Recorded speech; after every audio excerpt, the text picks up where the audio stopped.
Follow कीजिए हमारे Facebook page को और सब्सक्राइब कीजिए यूट्यूब चैनल को टेक्निकल सब्जेक्ट और टेक न्यूज़ की वीडियो सबसे पहले पाने के लिए। नमस्कार दोस्तों, आपका हमारे आने लेक्चर सीरीज में एक बार फिर से बहुत बहुत स्वागत है। आज हम अपने लेक्चर सीरीज में प्रोग्रामिंग फॉर प्रॉब्लम सॉल्विंग में बात करेंगे हिस्ट्री ऑफ कंप्यूटर की एंड जनरेशन ऑफ कंप्यूटर की। इसके प्रीवियस लेक्चर में मैंने कंप्यूटर के बेसिक के बारे में बात किया था। कंप्यूटर होता क्या है, कंप्यूटर कौन कौन से फंक्शनलिटी परफॉर्म करता है और कैसे कंप्यूटर किसी भी प्रॉब्लम को सॉल्व करता है, इसको मैंने देखा था। आज हम बात करते हैं हिस्ट्री ऑफ कंप्यूटर की। अगर कंप्यूटर की हिस्ट्री बात करें दोस्तों, तो कंप्यूटर कोई बहुत ही नई चीज़ नहीं है। कंप्यूटर कंसेप्ट हमारी इस भी स्टार्ट होने से पहले की ही कहानी चलती आ रही। वहाँ से बहुत पहले एक डिवाइस हुआ करता था आपका अबेकस का नाम आप सभी ने सुना होगा।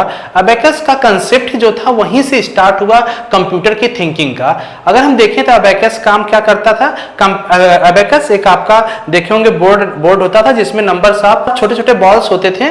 वो आपका काम क्या करता था, नंबर ऑफ काउंटिंग का। उससे हम काउंट करते थे, किसी भी काम की काउंटिंग अगर मुझे करना है तो हम अबेकस के हेल्प से काउंटिंग कर लेते थे। आज भी अगर हम देखें तो गांव में छोटे बच्चों को हम खेलने के लिए अबेकस का यूज देखते हैं, जो कि काउंटिंग सीखते हैं वहां से।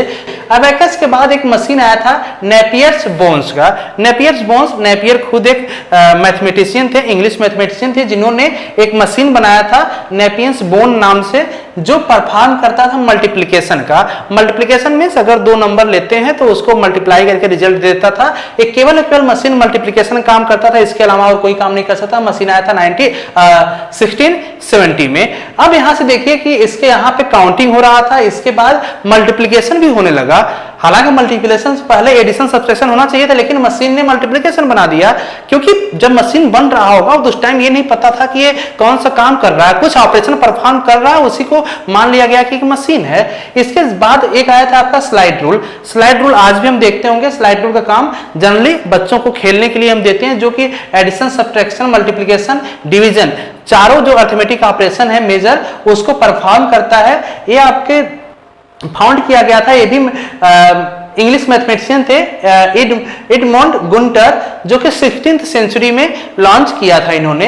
तो पास्कल मशीन, इसके बाद पास्कल मशीन आया था। पास्कल खुद एक रिसर्चर थे जिन्होंने एक मशीन डिवाइस किया था पास्कल के नाम से। ये भी काम क्या करता था, एडिशन और सब्ट्रैक्शन का, लेकिन इनका जो कैलकुलेशन था बाकी प्रीवियस मशीन से क्या था, फास्टर था। ये ज्यादा तेज, ज्यादा इफिशियंट तरीके से परफॉर्म कर लेता था, इसलिए पास्कल्स मशीन भी आया था एक। इसके बाद एक लेबनिज मशीन आया था, जो कि मल्टीप्लिकेशन डिवीजन के लिए आया था 1673 में। ये क्या था, इसके पहले जो मल्टीप्लिकेशन और डिवीजन की मशीन थी उनसे काफी फास्ट और इफिशिएंट तरीके से कैलकुलेशन करता था। ये 1673 में मशीन आया था। लेकिन इतने सारे मशीन आने के बाद इसके बीच में भी बहुत सारे छोटे छोटे मशीन आए थे, अलग अलग काम, अलग अलग टास्क परफॉर्म करने के लिए। लेकिन 1823 ऐसा टाइम था जब चार्ल्स बेबेज ने एक ऐसी डिवाइस बनाया जो कि मैथमेटिक्स के कॉम्प्लेक्स प्रॉब्लम को भी सॉल्व करता था। कॉम्प्लेक्स प्रॉब्लम मींस कोई भी अर्थमेटिक या लॉजिक टाइप के भी प्रॉब्लम को सॉल्व कर सकता था, उसको नाम दिया गया था कंप्यूटर। इसीलिए चार्ल्स बेबेज को आज भी क्या कहा जाता है, फादर ऑफ कंप्यूटर सिस्टम।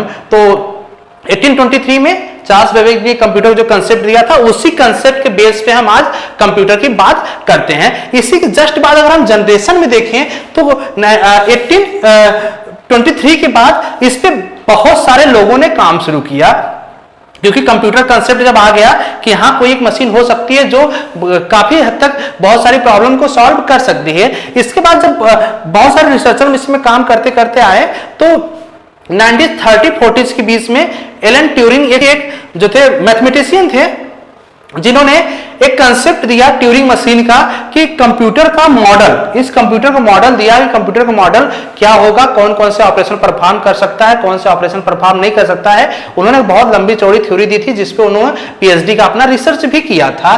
तो उसी बेस पे कुछ कंप्यूटर बने जो मेजर तरीके से मार्केट में लॉन्च हुए थे 1940 से लेके आज तक। स्टार्टिंग आपका 1940 से हुआ था। जो 1940 में पहला कंप्यूटर लॉन्च हुआ था वो उसको हम कहते थे फर्स्ट जनरेशन ऑफ कंप्यूटर। ये जनरेशन कब से कब था? 1940 से 1956 तक। इस जनरेशन में क्या हुआ करता था कि जो टेक्नोलॉजी थी कंप्यूटर बनने की, कंप्यूटर टेक्नोलॉजी में एक वैक्यूम ट्यूब यूज हुआ। वैक्यूम ट्यूब एक आपका इलेक्ट्रॉनिक्स कंसेप्ट है। अगर आप फिजिक्स के स्टूडेंट होंगे तो समझ गए होंगे वैक्यूम ट्यूब क्या होता है। वैक्यूम ट्यूब की हेल्प से आपका कंप्यूटर सिस्टम बना था, जिससे फर्स्ट जनरेशन में हुआ क्या कि यहाँ पे जो कंप्यूटर बना वो बहुत बड़ा था, साइज में इस घर के बराबर था, काफी बड़ा था, बहुत स्लो काम करता था, उसमें मेमोरी स्टोरेज बहुत ही कम थी, जो कैलकुलेशन स्पीड थी वो भी बहुत स्लो थी, और यहाँ पे जो सॉफ्टवेयर बनता था, क्योंकि कंप्यूटर पे कोई भी काम करने के लिए मुझे प्रोग्राम की जरूरत पड़ेगी, जैसा अभी मैंने प्रीवियस लेक्चर में देखा था, तो जो वहां प्रोग्राम या सॉफ्टवेयर बनेगा उसके लिए केवल मशीन लैंग्वेज की यूज होगी। अब यहाँ के कंसेप्ट आया मशीन लैंग्वेज। जो फर्स्ट जनरेशन था ये मशीन लैंग्वेज पे काम कर रही थी। मशीन लैंग्वेज अभी आगे आएगा कई बार। मशीन लैंग्वेज क्या होता है इन शॉर्ट हम बता दें। मशीन लैंग्वेज क्या होता है? 0 और 1, मतलब सारी प्रोग्रामिंग केवल 0 और 1 के बीच में होगी और किसी सिंबल से प्रोग्रामिंग नहीं होगी। तो अभी आगे आएगा, आगे भी हम इसको डिटेल में देखेंगे। इसके बाद आते हैं सेकेंड जनरेशन। सेकेंड जनरेशन 1956 से 1963 तक था। यहां पे क्या था? जो कंप्यूटर डिवाइस बना था वो ट्रांजिस्टर का यूज करके बना। अब ट्रांजिस्टर भी आप देखे होंगे कि ट्रांजिस्टर क्या होता है।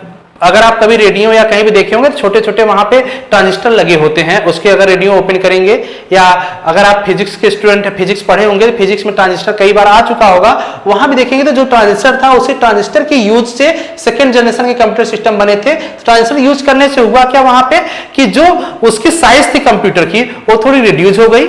उसका जो मेमोरी था मेमोरी बढ़ा दिया गया। उसकी स्पीड जो थी पुरानी के जो फर्स्ट जनरेशन के कंपेयर में क्या करता था? फास्ट कैलकुलेशन करता था। और यहाँ पे जो हम प्रोग्रामिंग करते थे, इसके लिए जो सॉफ्टवेयर बनाते थे वो सॉफ्टवेयर बनाते थे हम असेंबली लैंग्वेज में। नोट कर लीजिएगा असेंबली लैंग्वेज। असेंबली लैंग्वेज क्या होता है ये भी अभी आगे आएगा फर्दर। असेंबली लैंग्वेज थोड़ा इजी होता है मशीन लैंग्वेज से, जिसमें प्रोग्राम करना किसी भी प्रोग्रामिंग के लिए इजी होता है। अभी आगे आएगा तो और भी डिटेल में हम इसको डिस्कस करेंगे। नेक्स्ट आता है थर्ड जनरेशन। थर्ड जनरेशन 1963 से 1971 तक था, जहां पे हम यूज किए थे इंटीग्रेटेड सर्किट। इंटीग्रेटेड सर्किट कोई अलग सा कंसेप्ट बहुत ज्यादा नहीं था। ये क्या था? Collection of transistor. बहुत सारे ट्रांजिस्टर को एक साथ यूज कर दिया गया तो क्या हो जाएगा? वहां पे थर्ड जनरेशन ऑफ कंप्यूटर बन गया। इसका जो इंटीग्रेशन किया गया ट्रांजिस्टर का इस तरीके से किया गया कि साइज बड़ा ना हो, वहां टेक्नोलॉजी ही अलग आ गई। तो इससे क्या हो गया कि यहाँ पे जो कंप्यूटर का साइज था वो थोड़ा रिड्यूस हो गया। कंप्यूटर साइज से मतलब हम ले रहे हैं कि जो कंप्यूटर के पूरा आर्किटेक्चर होगा उसकी बात कर रहे हैं। तो क्या होगा? थोड़ा रिड्यूस होगा। जो मेमोरी होगी इसमें, जो आज की डेट में हम रैम या हार्ड डिस्क की बात करते हैं, वो बड़ी हो जाएगी। और इसकी जो कैलकुलेशन होगी, कैलकुलेशन प्रीवियस के कंपैरिजन में बहुत फास्ट हो जाएगी, काफी तेजी से काम करेगी। और यहाँ पे जो प्रोग्राम हम बनाते हैं हम हाई लेवल लैंग्वेज में। अब हाई लेवल लैंग्वेज क्या होता है? हाई लेवल लैंग्वेज भी जैसे मशीन लैंग्वेज इस पे काम करेगी, इस पे असेंबली लैंग्वेज, इस पे हाई लेवल लैंग्वेज। तो high level language as compare to machine और असेंबली इजी होता है किसी भी प्रोग्रामर को प्रोग्राम करने के लिए। हाई लेवल लैंग्वेज अगेन अभी आगे आएगा तो वहां पे हम फिर बहुत ही डिटेल में डिस्कस करेंगे। तो थर्ड जनरेशन देखें तो as compare to first third काफी इफिशियंट और काफी अच्छा था।